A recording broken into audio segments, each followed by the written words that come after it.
Hey guys, what's up? So today I'm going to be telling you guys some things that I like in books. A while back I did my pet peeve, so I thought let me be positive for once in a while. Alright, so I wrote down quite a few things on my computer. How many? 3, 4, 5, 6, 7, 8, 9. I guess I'll go through all of them. Oh. Hopefully everything's okay. So my first thing that I like is interruption trope. This I feel like is a little niche. Oh, so is everything okay? It's basically when the characters are in the middle of doing something. It could be an argument.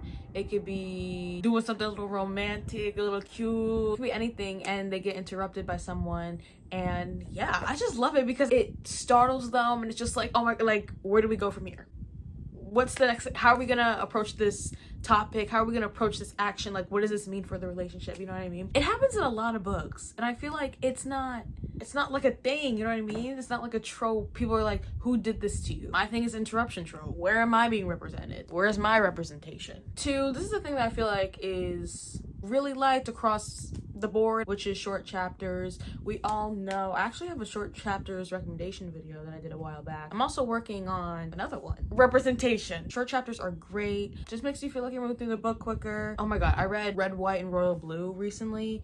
Did a reading vlog on it. Those chapters, every time I got to a new one, I just took a deep sigh. I just wanted to see the end of chapter 15. And also, the Foxhole Court series. I enjoy that series so much. I still have to finish it. The only thing that's stopping me, the chapters are like 20 to 30, sometimes 40 pages long. And it moves so slow. I could read 50 pages and I felt like I read the entire book. Did I read 20 million pages today? Cause babe, and it takes me so long to read them. Next we have The Little Things. This is specifically in romance books. This is what I prioritize. This is what I like better than anything physical that can happen between the characters. Little things can be physical, but I mean like smut and all that. I like this more than smut, 100%. I feel like the little things build up their connection. It makes them feel more like a real couple. So I wrote down some example.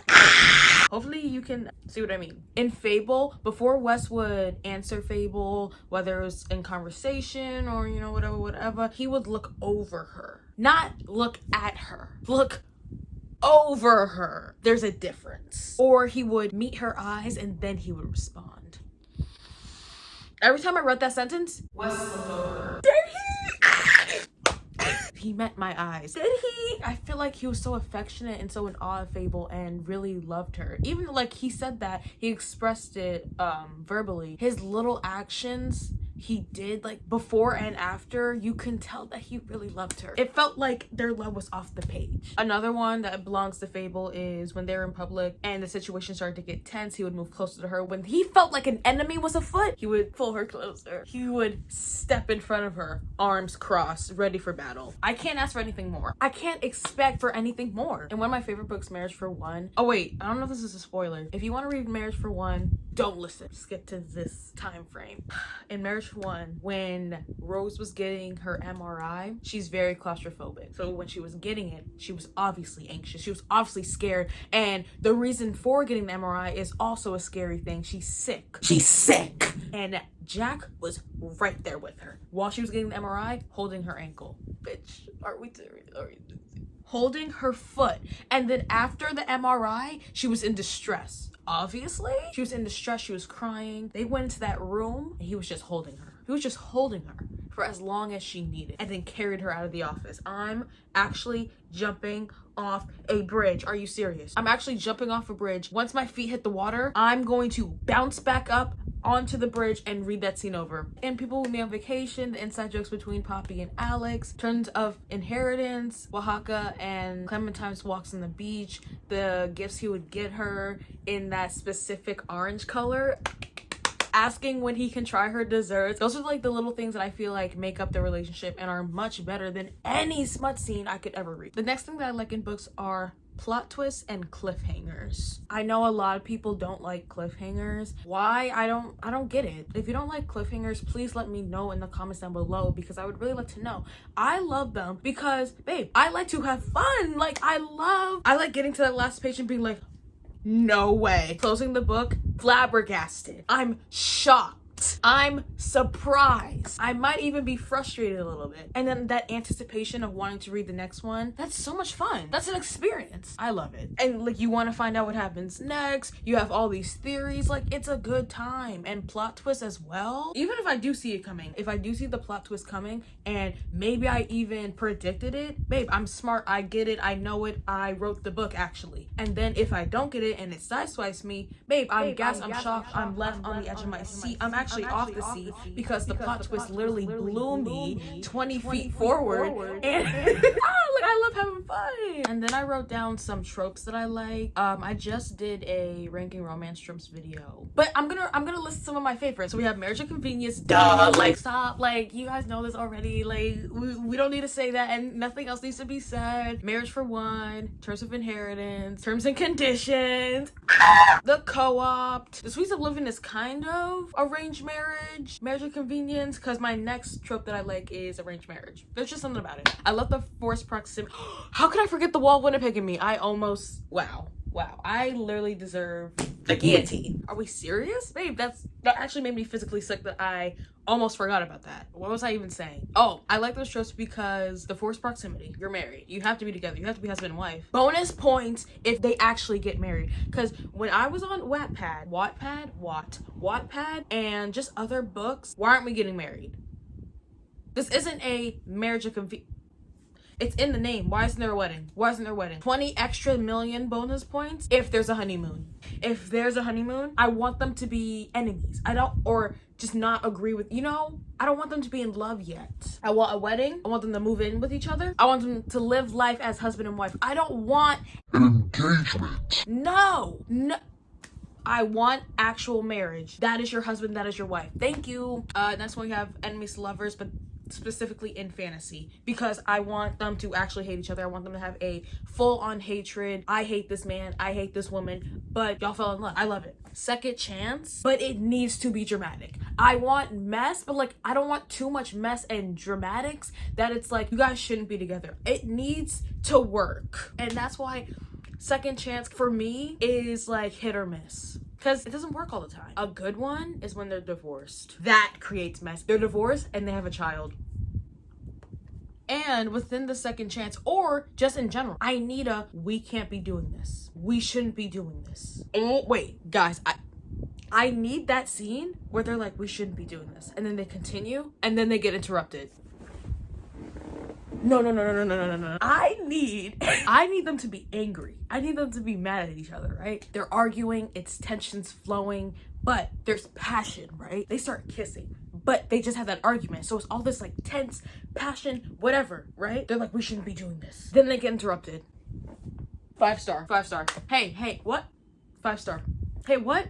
Favorite book. Thank you. So I think I'm actually gonna have to write that scene. Next one, I've lost count. Have I been counting? Not a textbook romantic relationship plot point. You might be like, what did you just say? You just literally put words together. I mean, like, I like when it's messy. How many times am I gonna say that? But I like when there's a past maybe, or getting into the relationship is kind of complicated, kind of complex, because just like the meeting, getting to know each other, like how you get in a relationship with someone, that's all right. But if we want to have some fun, if we want something a little different on the table, we mix it up. Maybe they were together before and they broke up. Maybe they were with someone that the other person didn't like and now it's them two. You know what I mean? Something. Oh my god, I kind of just explained this already, but I'll say this. I put verbal arguments / mess, and I like this as any type of book, but this isn't just with romantic relationships as well. Any relationship in the book, I like when there's arguments and the plot is messy, but like not messy in like this doesn't make sense. It's just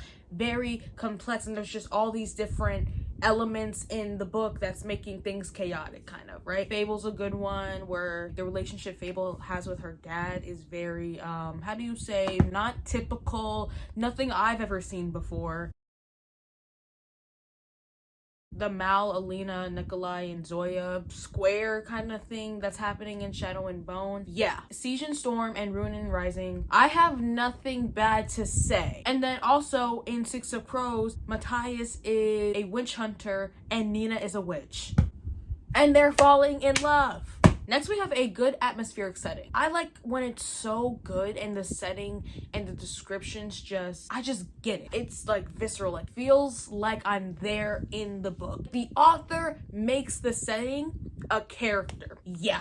I have some examples. Fable, amazing, gems, oceanic, aquatic, nautical, pirate-esque vibes and atmosphere. I love it. The Simple Wild, the Alaskan pilot, cold, harsh winter, woods, forest, small town. Yeah, felt like I was there. Hey, so why do I feel like I'm in Alaska? Keep Her Safe. The setting wasn't even, it didn't feel like a character in the book, if you know what I mean. It just, to me, I just could see it. It takes place in Austin, Texas. When they were describing being in the motel or the police station, Noah's house, I could just feel it and see it. So, Hannah Who Fell from the Sky. I felt like I was in a small, closed off from the world, religious town. I could feel it and I could see it. I could see the houses that are kind of like withered, that look weathered and kind of torn apart. Farm girl, downstairs girl. I could feel the historical Atlanta, Georgia vibes. I could see the carriages rolling down the dirt roads, people crossing, the dresses, and she made hats. Marriage for One, I felt like they're in the city. I feel like you're in the city. I could see you running around Central Park. I could see you in your small little bakery that's cute and smells good inside, and you have all these pastries and it smells so good, and then you go home to Jack and you have this luxury high-rise apartment in New York because he is a lawyer and he makes so much money and he's a billionaire, and you could see him in his suit, and I could see Rose in her dress with her bang bringing home treats that didn't sell. Yes. And the last example I have here is Inheritance Game. So this is really weird. Why can I see the mansion and it's kind of cloudy, it's kind of overcast, and I could see the garden and you have all these like grass sculptures and fountains when you walk in, and why can I feel the gate opening and them driving up the driveway? So why inside the mansion could I see like emerald green walls and big bookshelves and leather couches? Okay, my last one also kind of ties in with some of the stuff I've been saying before, which is a relationship that is more emotional than physical. Again, this is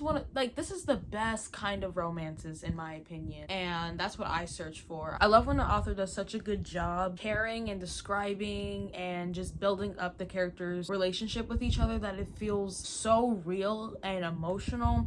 And I don't know, it's not every book that happens in, and when it does, it's so good. And I wrote down some of my favorites. Marriage for One, The Heart Principle, Running Wild, Timestamps. Timestamps is such a good book. Please read that book and Marriage for One. Thank you. The Wolf, Wonder Pig and Me, Keep Her Safe, Wait for It, Terms of Inheritance, Hannah Who Fell from the Sky, and The Goal. Those books, the couple feel so real. Like, babe, why are they next to me?